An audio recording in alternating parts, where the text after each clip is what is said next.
Farmers we spoke to here in Minnesota are drained mentally, physically, and emotionally over this trade war. Right now, we are standing on Gary Wertich's farm, and he says that while he initially supported the president using tariffs to bring China to the negotiating table, he says that strategy is clearly not working, and he says the president is in jeopardy of losing a lot of his base over this trade war. We also spoke to a farmer named Cindy, who says that she believes this trade war could change the face of American farming forever. But our farmers are hurting, so you can't take 31% of their exports out of the equation and expect them to support you forever. You know, these were part of his base, these farmers, and now they're paying the price. Then you look at China's exports to the U.S., they're down slightly, but about 5% of what our exports are down. So it's a bad deal, but he's not a deal maker. He's a bully. So he's a person who, when he has the upper hand, tries to crush you. He explained this to me directly. He said, I don't believe in win-win. I believe in I win. And that doesn't work when other people have power.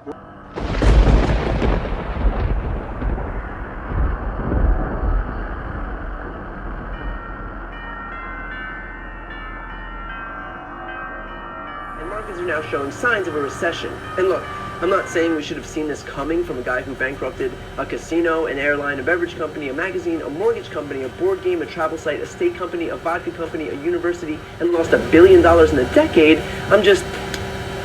No, we should have seen this coming.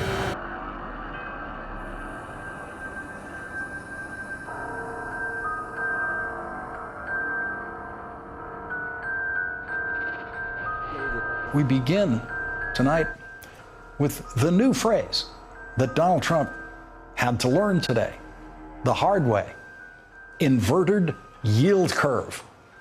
Today, the day after President Trump admitted that he has been lying about his tariffs and that his tariffs have in fact cost American consumers billions upon billions upon billions of dollars, the stock market crashed. The stock market dropped 800 points today. The last time the stock market dropped 800 points, the Secretary of the Treasury literally got on his knees and prayed to Nancy Pelosi. This really happened. In the last year of the Bush administration, in 2008, the Republican Secretary of the Treasury, Hank Paulson, was so rattled by a drop of 800 points in the stock market in the midst of the banking crisis that he literally got on his knees with House Speaker Nancy Pelosi and prayed to her to pass the bank bailout bill, prayed to her to help take this decisive action with the Bush administration to prevent possibly the collapse of our banking system and possibly the collapse of our economy that very week. And so Democrats once again took action to save the economy, while Republicans in Congress are actually playing games with the Republican administration and with the legislation. Not Nancy Pelosi. She helped get that job done. The same day that Hank Paulson got on his knees to pray to Nancy Pelosi, President George W. Bush told presidential candidates Barack Obama and John McCain in a private meeting, this sucker could go down, meaning the economy of the United States of America could go down, collapse. The difference between then and now is that there is not one competent person working in the White House or the Trump administration who knows what to do now that we have signs that an economic crisis may be approaching. There is not one person working on economic policy in the Trump Treasury or the Trump White House who knows as much about economic policy as the Republican president who said in 2008, this sucker could go down. It is not easy to be less economically literate than George W. Bush, but everyone in Trump world knows less about economic policy than George W. Bush, including Donald Trump's fake White House economic advisor, Larry Kudlow, who used to play an economist on TV, but does not have a degree in economics. He does not have a PhD in anything or a master's degree. The minimal requirement for calling yourself an economist is a graduate degree in economics, preferably a PhD. That's the minimum. Everything Larry Kudlow has said while pretending to be an economist in the White House contradicts everything Larry Kudlow used to say when he was pretending to be an economist on CNBC. And so the economic buffoonery of Donald Trump and his incompetent band of economic advisors is catching up with them. Yesterday, the stock market rallied a bit after Donald Trump announced that he was once again delaying imposing more tariffs on China that he had been threatening to impose. But when Donald Trump explained why he was delaying those tariffs until after the Christmas shopping season, even he could not figure out a way to continue to pretend that anyone other than American consumers are actually paying the Trump tariffs. The president said yesterday, "We are doing this for the Christmas season, just in case some of the tariffs would have an impact on U.S. consumers." Just in case. The Christmas season. He wasn't finished. Just in case they might have an impact on people, what we've done is we've delayed it so they won't be relevant for the Christmas shopping season. An impact on people. Donald Trump is not trying to preserve the Christmas shopping season in China. He is delaying his tariffs, so his tariffs will not make Christmas shopping season in the United States much more expensive and have, quote, an impact on people. We're never going to see those tariffs, because if Donald Trump is afraid of his tariffs having an impact on people during the Christmas season, he is going to be very afraid of his tariffs having an impact on people during election season, which comes right after Christmas season.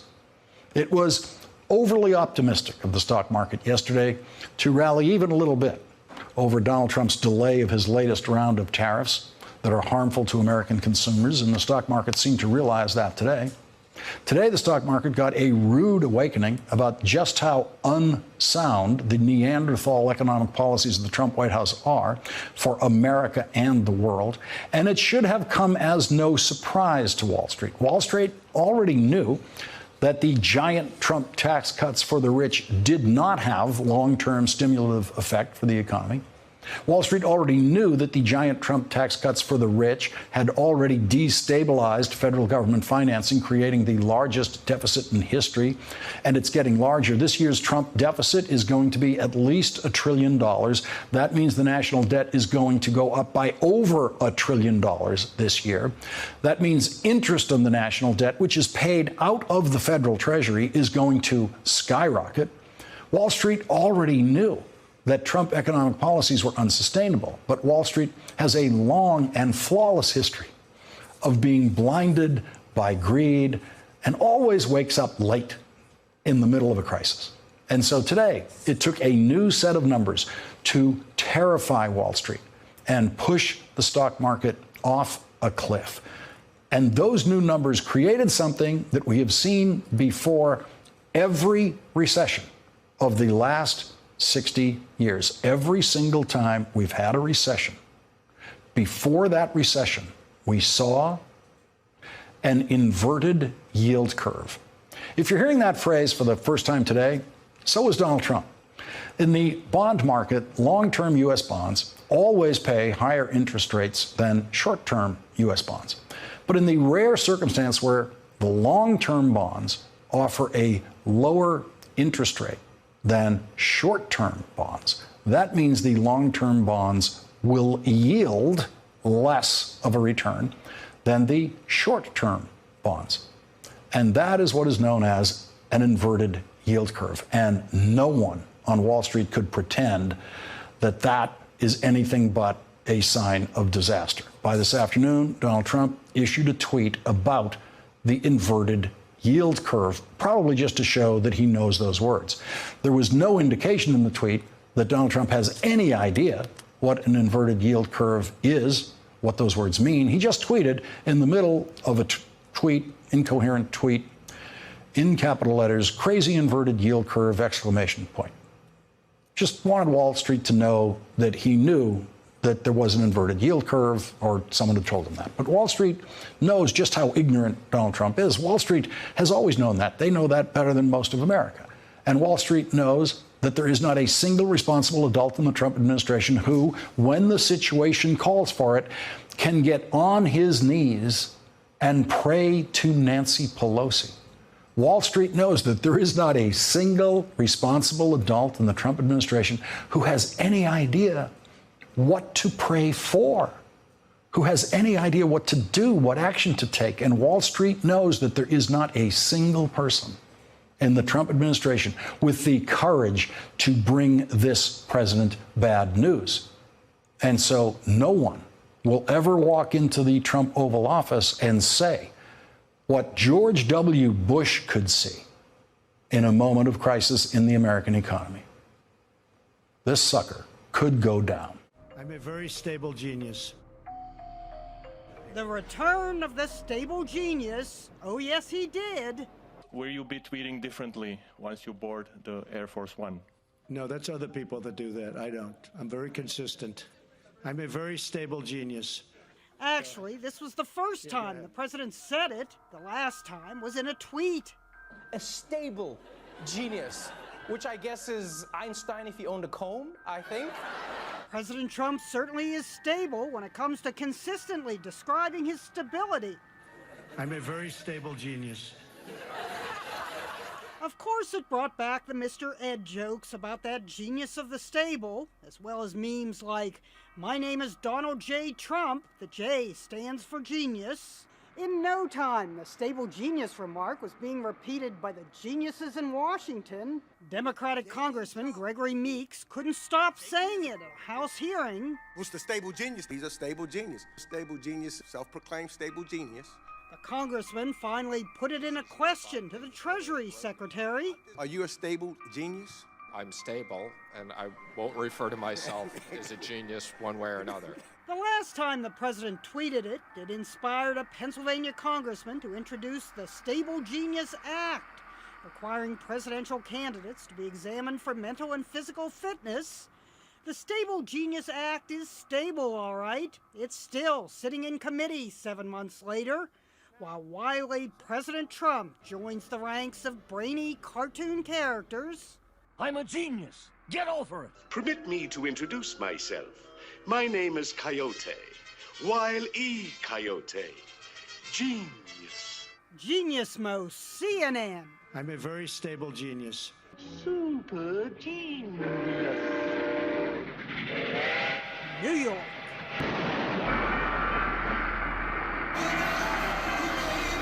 But let me tell you, if for some reason I wouldn't have won the election, these markets would have crashed. And that'll happen even more so in 2020. See, the bottom line is, I know you like me, and this room is a love fest, I know that, but you have no choice but to vote for me, because your 401ks, down the tubes, everything's gonna be down the tubes. So whether you love me or hate me, you gotta vote for me. I'm a very stable genius. I am Christian. I'm a Protestant. I'm very proud of it. Presbyterian to be exact. I'm Presbyterian. And I go to church a lot. Always on Christmas, always on Easter. Where I don't have to actually ask for forgiveness. When we go in church and when I drink my little wine, which is about the only wine I drink, and have my little cracker, I guess that's a form of asking for forgiveness. And I do that as often as possible because I feel cleansed. We were having fun when I said, I drink the wine. I eat the cracker. If I do something wrong, I think I just try and make it right. I don't bring God into that picture. Because you need the prayer more than I do, I think. I want to just pray for Arnold, if we can, for those ratings. 2 Corinthians, right? 2 Corinthians 3:17. That's the whole ballgame. Very quickly about the Pope. Do you want to hear it? Should I read it to you? Okay. He actually said that maybe I'm not a good Christian or something. It's unbelievable, which is really not a nice thing to say. I moved on her like a bitch, but I couldn't get there, and she was married. And all of a sudden, I see her. She's now got the big phony, and she's totally changed her look. You know, I'm automatically attracted to beautiful. I just start kissing them. It's like a magnet. You just kiss. I don't even wait. And when you're a star, they let you do it. You can do anything. Whatever you want. Grab them by the. I am Christian. They say I have the most loyal people. Did you ever see that? Where I could stand in the middle of Fifth Avenue and shoot somebody and I wouldn't lose any voters, okay? It's like incredible. It's like incredible. Porter, now the poor guy, you gotta see this guy. I don't know what I said. I don't remember. He's going like, I don't remember. Oh, maybe that's what I said. Whoever the hell built this mic system, the son of a bitch to put it in, I'll tell you. I am Christian.